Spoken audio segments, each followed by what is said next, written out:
A igreja de Esmirna nos deixou um exemplo de fidelidade ao Senhor. Mesmo enfrentando perseguição, sofrimento, problemas e pobreza, precisamos manter a fé que recebemos, assim como o povo de Deus fez nos primeiros séculos. Esmirna, hoje conhecida como Izmir, na Turquia, é uma cidade histórica e importante para o comércio. Antigamente chamada de Esmirna, era conhecida como a cidade mais bonita da Ásia, chamada de o Adorno da Ásia. A cidade ficava em uma posição estratégica para o comércio, com um porto seguro que podia ser fechado em tempos de guerra. Vamos explorar mais sobre essa cidade e a mensagem que recebeu. Não se esqueça de se inscrever no nosso canal e ativar o sininho para receber notificações de novos vídeos. Continuando, das 7 igrejas mencionadas no Apocalipse, Esmirna é a única que ainda existe hoje. Fundada por volta de 1000 anos antes de Cristo como uma colônia grega, foi destruída cerca de 600 anos antes de Cristo e reconstruída 400 anos depois com ruas largas e retas. Apesar de sua destruição, Esmirna renasceu e se tornou uma das cidades mais importantes da Ásia, mostrando o poder de Deus para restaurar e proteger aqueles que perseveram. Agora, vamos continuar lendo a mensagem à igreja de Esmirna. Ao anjo da igreja em Esmirna escreva: Eis o que diz aquele que é o primeiro e o último, que morreu e tornou a viver. Conheço as suas tribulações e a sua pobreza, mas você é rico. Conheço a blasfêmia dos que se dizem judeus e não são. No entanto, são sinagoga de Satanás. Não tenha medo do que você está prestes a sofrer. Eis que o diabo está prestes a lançar alguns de vocês na prisão para que sejam provados, e vocês passarão por perseguição durante 10 dias. Seja fiel até a morte, e eu darei a você a coroa da vida. Quem tem ouvidos, ouça o que o Espírito diz às igrejas. Aquele que vencer não sofrerá de modo algum a segunda morte. Apocalipse, capítulo 2, verso 8. Queridos, como em outras vezes, quem envia esta carta é o Senhor Jesus Cristo. Desta vez, ele se apresenta como o primeiro e o último, aquele que esteve morto e viveu. Jesus Cristo é o começo e o fim. Ele é eterno.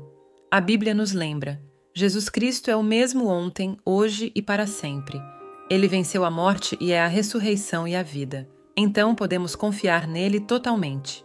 Jesus se identifica com Esmirna, refletindo sua história de destruição e renascimento.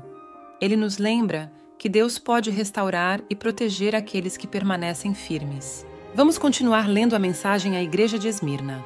Conheço as suas tribulações e a sua pobreza, mas você é rico. Conheço a blasfêmia dos que se dizem judeus e não são. No entanto, são sinagoga de Satanás. Apocalipse 2, 9. A igreja de Esmirna é um exemplo de fidelidade a Deus, mesmo em tempos de perseguição e sofrimento. Diferente das outras igrejas mencionadas na Ásia, Esmirna e Filadélfia não recebem críticas, mas elogios. Jesus conhece bem seus seguidores e também a maldade de seus inimigos. Os cristãos em Esmirna enfrentaram dificuldades por causa de alguns judeus que afirmavam ser judeus, mas não eram de verdade. No livro de Atos dos Apóstolos, vemos que os judeus tentaram impedir a pregação do Evangelho. Jesus descreve esses judeus como sinagoga de Satanás, indicando que eles não adoravam o verdadeiro Deus, mas a Satanás. No ano 26 d.C., durante o reinado de Tibério César, foi construído um templo em Esmirna, em honra ao imperador. Todos os cidadãos, exceto os judeus, tinham que reconhecer publicamente que César era o Senhor. Os verdadeiros cristãos se recusavam a fazer isso, pois só reconheciam Jesus como Senhor. Os judeus eram isentos de adorar o imperador, pois Roma aceitava sua crença em um único Deus. Inicialmente, o cristianismo foi visto como parte do judaísmo e também isento da adoração ao imperador. No entanto, os líderes judeus convenceram Roma a separar o cristianismo do judaísmo, resultando na obrigação dos cristãos de adorar César. Como se recusaram, sofreram perseguição. Esse contexto contribuiu para os desafios enfrentados pela igreja em Esmirna. A igreja era pobre materialmente, mas rica espiritualmente. Eles sofriam porque eram economicamente desfavorecidos. No grego, existem 2 palavras para descrever a pobreza, que se refere a pessoas que conseguem sobreviver com esforço, e que descreve uma pessoa em extrema necessidade. Os crentes em Esmirna eram humildes e, ao se tornarem cristãos, perderam seus empregos. Mas, mesmo sendo pobres aos olhos do mundo, Jesus disse: "Mas tu és rico." Imagine que conforto para eles. Vamos observar algo importante. A igreja de Laodiceia era rica em dinheiro, mas Jesus disse a ela: "Você diz, sou rico e de nada preciso, mas não percebe que é miserável, pobre, cego e nu." Queridos, para Deus, o status social não importa. Ele não faz diferença entre as pessoas. Hoje em dia, em muitas igrejas, as pessoas ricas recebem mais atenção, enquanto os pobres são julgados. Vejamos o que Tiago, capítulo 2, nos ensina sobre isso. Meus irmãos, como crentes em nosso glorioso Senhor Jesus Cristo, não tratem as pessoas com parcialidade. Suponham que na sinagoga de vocês entre um homem com anel de ouro e roupas finas e também entre um pobre com roupas velhas e sujas.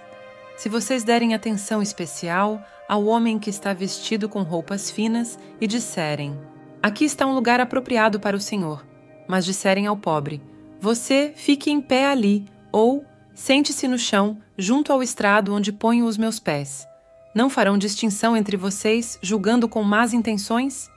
Ouçam, meus amados irmãos.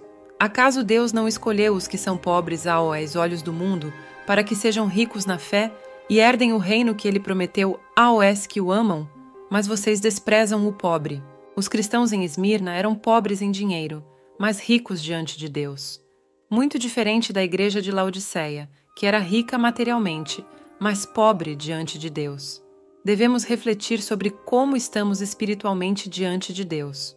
Somos ricos espiritualmente ou miseráveis, pobres, cegos e nus? A situação deles nos ensina algumas coisas. Primeiro, ser fiel a Cristo pode trazer dificuldades e, muitas vezes, pobreza material. No entanto, essa pobreza não impede uma vida cristã plena. Na verdade, pode fortalecê-la.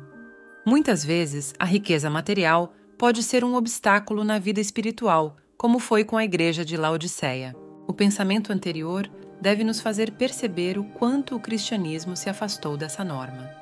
Em muitos templos ao redor do mundo, vemos riqueza, pompa e luxo em seus grandes eventos, talvez para esconder sua verdadeira pobreza espiritual. Vamos continuar lendo a mensagem à igreja de Esmirna no versículo 10. Não tenha medo do que você está prestes a sofrer.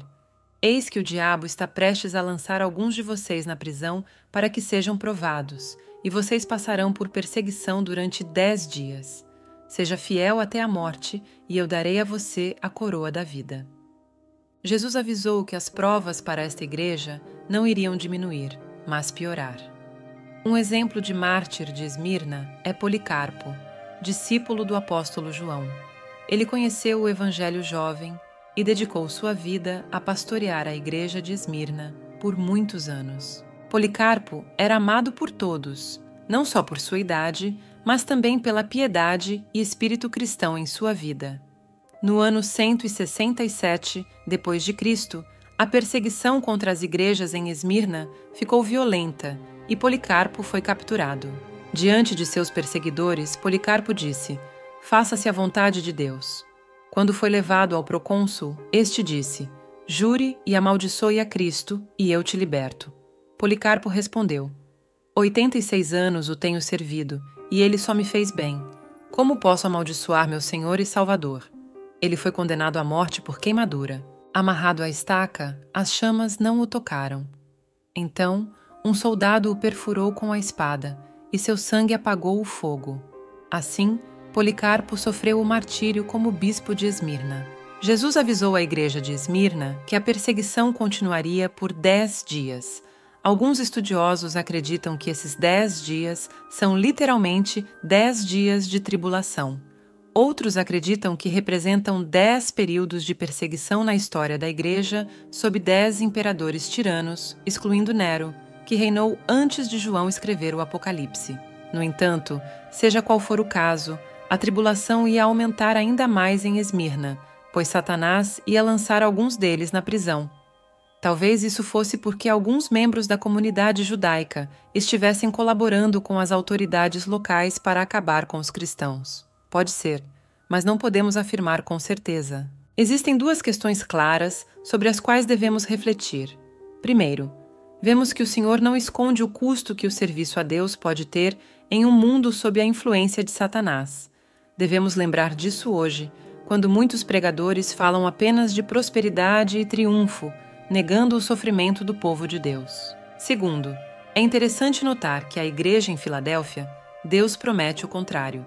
Ele abriria uma porta que ninguém poderia fechar e entregaria àqueles que se diziam judeus, mas não eram.